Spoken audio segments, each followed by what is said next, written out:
नमस्कार। आज का विषय रहेगा AI and future of jobs. बड़ा इंटरेस्टिंग विषय होने जा रहा है और ये ज़्यादातर लोगों की समस्या भी है, एंग्जाइटी भी है और नेसेसिटी भी है इसको समझने की। आजकल आर्टिफिशियल इंटेलिजेंस का बहुत शोर है, हर कोई इसके विषय में बात कर रहा है। ये आपके स्मार्टफोन पे रन हो रही है, ये आपके बड़े टीवी पे रन हो रही है, कंपनीज एडवर्टाइजिंग के लिए इसको यूज़ कर रही हैं और सेल्फ ड्राइविंग कार बना रही हैं।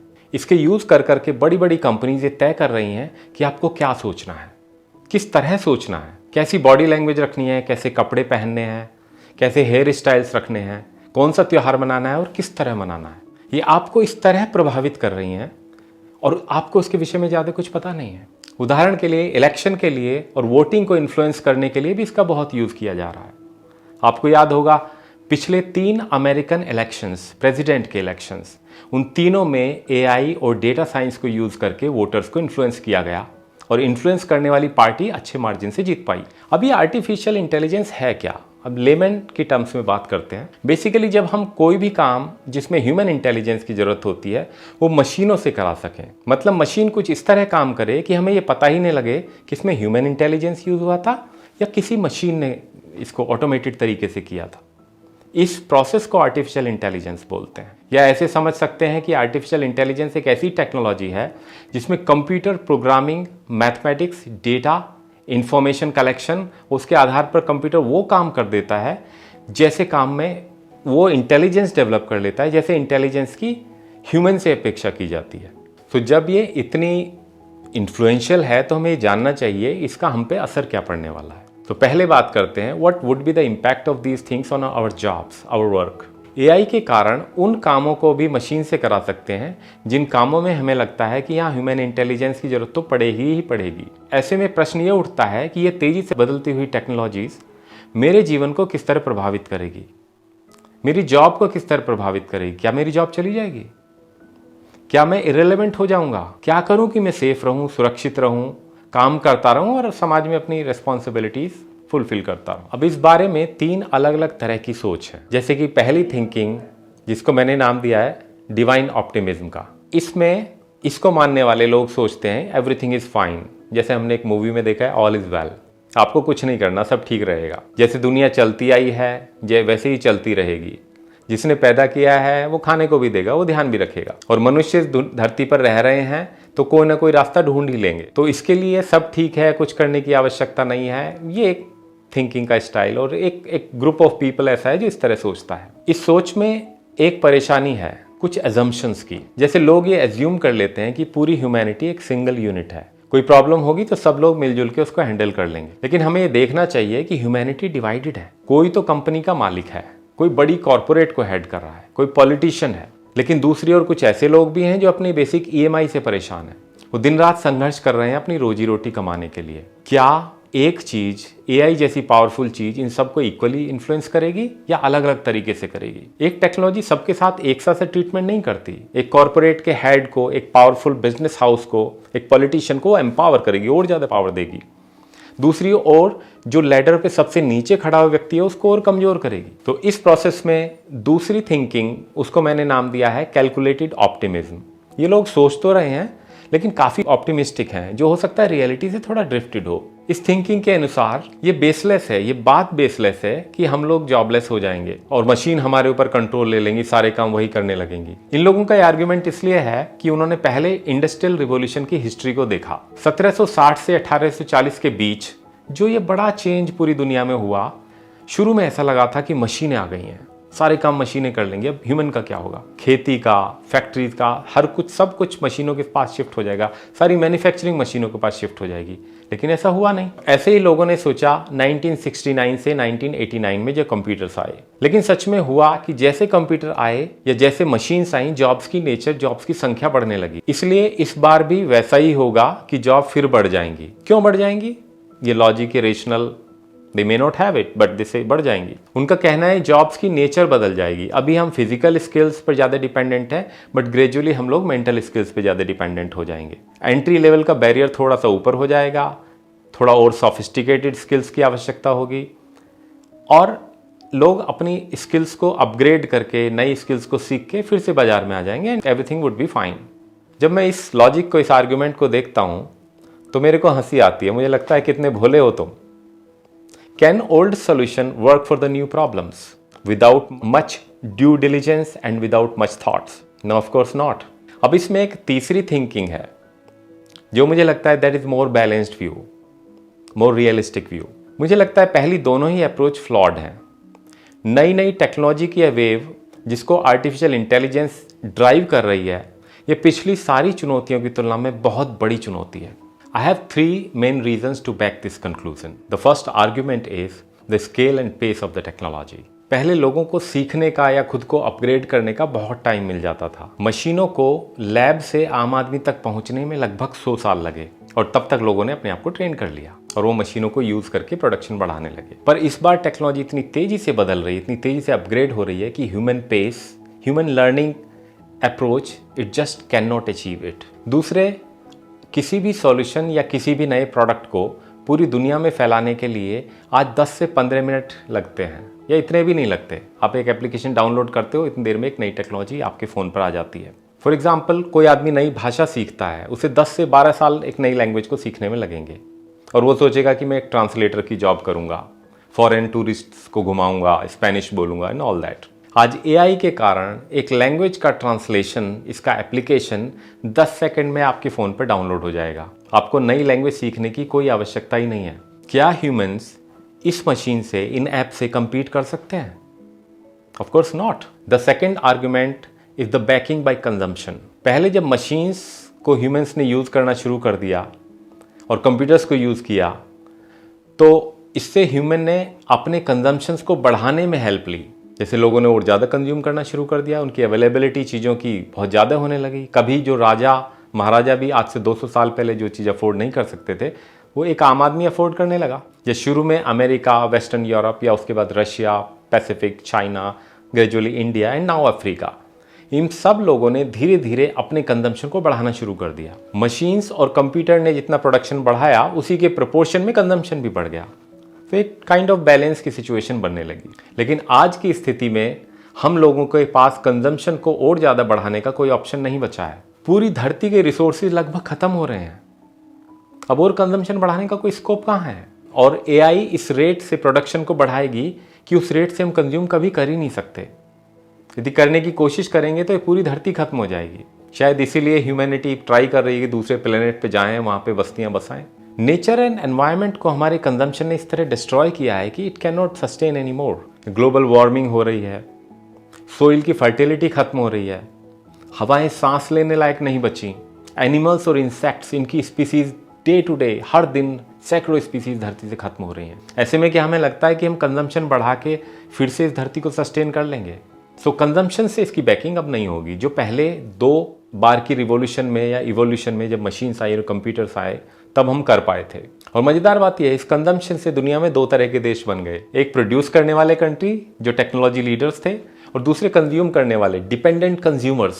These consumers had very little or no say in the world affairs. Even they did not have any say in their own personal affairs. AI automation के कारण हम दुनिया में फिर से इसी तरह के ग्रुप्स बनाने जा रहे हैं, जिसमें कुछ टेक्नोलॉजी को प्रोड्यूस करने वाले होंगे, कुछ बड़ी कंपनीज होंगी, बड़े नेशंस होंगे, और बाकी नॉर्मल ह्यूमंस होंगे, जिनके बारे में कुछ लोग कहते हैं a useless class is going to proliferate in this society. वो यूजलेस क्लास जो इस सोसाइटी में, इस दुनिया में कुछ भी कंट्रीब्यूट करने की सिचुएशन में नहीं होगी। वो कहेगी बस मुझे तो कंज्यूम करना है, that's what I can do, I have no skill to produce things because machines are producing better. और तीसरा आर्ग्यूमेंट है ह्यूमन कंट्रोल। हम लोगों को एक बड़ी एजम्पशन के साथ शुरू होते हैं। हम सोचते हैं हम एआई बनाएंगे, हम एआई का यूज करेंगे, एआई हमारे लिए काम करेगी। लेकिन जिस तरह एआई डेवलप हो रही है, उसमें ह्यूमन की सारी वीकनेसेस जाएंगी, जैसे hunger for power, desire to dominate on others. Human beliefs and their values would transfer to AI. Desire to control others would be there in the AI. क्यों? Because हम human के data पे ही तो AI को train कर रहे हैं। जो अभी तक चला आ रहा है, हम उसी के डेटा से AI को ट्रेन करते हैं और AI उसी को रिप्रोड्यूस करती है। और ये सारी वीकनेसेस ह्यूमन में नेचुरली होती हैं।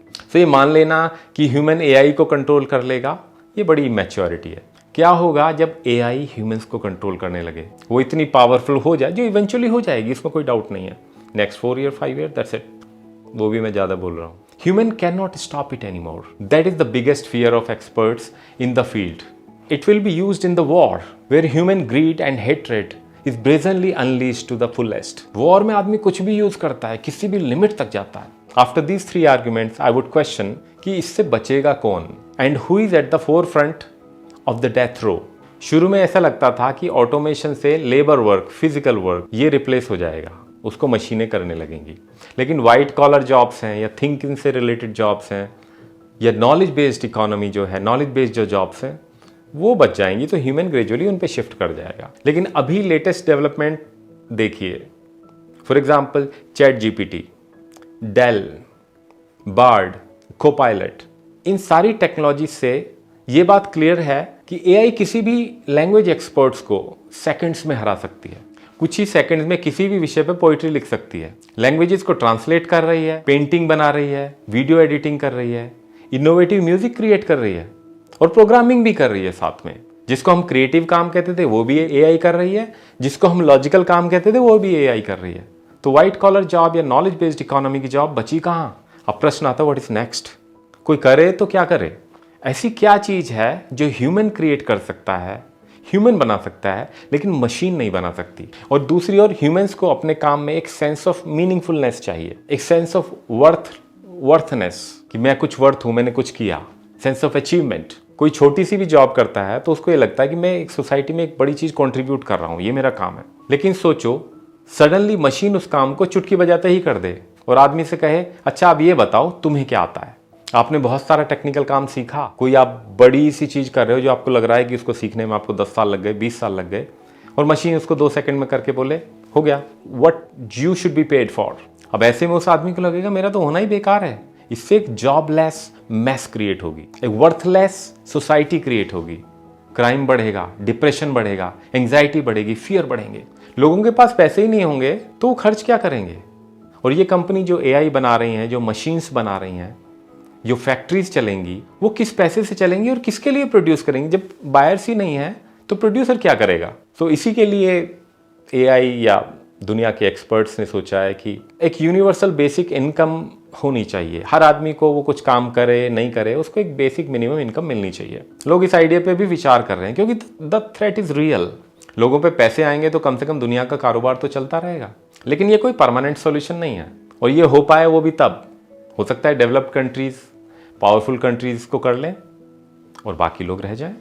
तो मेरा मानना है कि ह्यूमन को उन कामों के बारे में सोचना चाहिए और अपनी एनर्जी और इन्वेस्टमेंट उस डायरेक्शन में लगानी चाहिए जहां मशीन्स फेल होती हैं, वो काम जो मशीन्स कभी नहीं कर सकती. सो इन द शॉर्ट टर्म मुझे ऐसी कुछ चीज समझ में आती हैं, जैसे कि अभी शॉर्ट टर्म में देखें तो हर बिजनेस एआई एनेबल्ड होगा, एआई इंटीग्रेशन स्टार्ट हो जाएगा, हो रहा है, इसमें बहुत सारा काम होना है. शॉर्ट टर्म के लिए ये एक फील्ड हो सकता है. You can learn mathematics to make AI better, to solve the real life problem, the real challenges of humanity. हमें ऐसी चीज़ों पर भी विचार करना चाहिए जो एआई का यूज़ करके ह्यूमन के लिए बेनिफिशियल हो सकें. बहुत सारे ऐसे फील्ड्स होंगे जैसे मेडिकल साइंस है, हेल्थ है, मेंटल हेल्थ है, बेटर सोशल फंक्शन है, क्लीन एयर चाहिए, क्लीन वाटर चाहिए, इस तरह की चीज़ें हैं. बहुत सारी चीज़ें ऐसी हैं जहाँ एआई बिल्कुल नहीं पहुँच सकती, जैसे मॉरल्स, एथिक्स. सो हम human centric and machine assisted काम कर सकते हैं and we have to prepare for that. Long term में ह्यूमन को उन एरिया में काम करना चाहिए जहाँ एआई उसे रिप्लेस बिल्कुल नहीं कर पाएगी. फॉर एग्जाम्पल मशीन में कॉन्शियसनेस नहीं होती, machine does not have consciousness, उसमें कोई चेतना नहीं है. हम कॉन्शियसनेस के फील्ड में काम कर सकते हैं. ये कौन सा होता है हम सब लोग जानते हैं, this is called spirituality. To understand the real meaning of life we should invest our energy in that direction rather than spending our time in rush. Machines में एम्पैथी नहीं होती, they just machines. It can not love. We should work on that part. We should work on our health, physical and mental both. AI does not and cannot replace your meaningful relationships, the innocence and joyful outlook of life that is in every kid, every child. AI cannot replace that. हमें अपनी सामाजिक व्यवस्था पे काम करना चाहिए ताकि जब हम AI को नियंत्रित करने की कोशिश करें, इसे कंट्रोल करने की कोशिश करें, तो we should be able to control it, because socially and politically isolated people cannot control AI, because that would be governed by very small elite. हम लोगों को चाहिए कि हम अपनी और अपने आसपास की मेंटल हेल्थ पे काम करें, साइकोलॉजी पे, मनोविज्ञान पे काम करें. हमें चाहिए कि harmonious and sustainable society, sustainable world बनाने की कोशिश करें। That should be the foundation of our endeavours. सीधे शब्दों में कहूँ तो लोगों को जीने का एक धार्मिक ढंग अपनाना पड़ेगा। I don't mean religion, I am very clear about it, mind it, I am saying धार्मिक, द वे ऑफ लिविंग। तो क्या हम इस सब के लिए तैयार हैं? क्या हम अपने बच्चों को वो सिखा रहे हैं जो एक सोशल सिस्टम में, एक नए सोशल सिस्टम में, नए सोशल स्ट्रक्चर में कंट्रीब्यूट कर सके, मीनिंगफुल ढंग से जी सके? आज का स्कूलिंग सिस्टम एक तरह से लोगों का समय नष्ट कर रहा है। ये इंडस्ट्री के लिए लेबर जनरेट करने का काम करता है। हमें जल्दी से इसको रिप्लेस करना पड़ेगा किसी वैल्यू बेस्ड एजुकेशन से। सोचने की बात यह है कि क्या गुरुकुल सिस्टम ये काम कर सकता है? I am not sure, but I think it may, it should. Shouldn't we evaluate this solution? Not in the far future, but right now, because this is urgent. या फिर हम अपने बच्चों को एक कॉम्पिटिटिव एनवायरनमेंट में भेजते रहें, उनके लाइफ का ज़ील, उत्साह, innocence, human values of love and respect, वो एक पावर की दौड़ में धीरे धीरे खत्म होती जाएं। उस पावर की दौड़ में जिसको AI और ये नई मशीनें एनीवे कुछ सेकंड्स में पीछे छोड़ देंगी। The power which anyway will be defeated by the new technologies in every day, in every sense, all the time. आज हमारे पास इसको चुनने का ऑप्शन है, लेकिन ये ज़्यादा समय नहीं रहेगा। अब देखने वाली बात यह है कि हम क्या चुनते हैं। Thank you.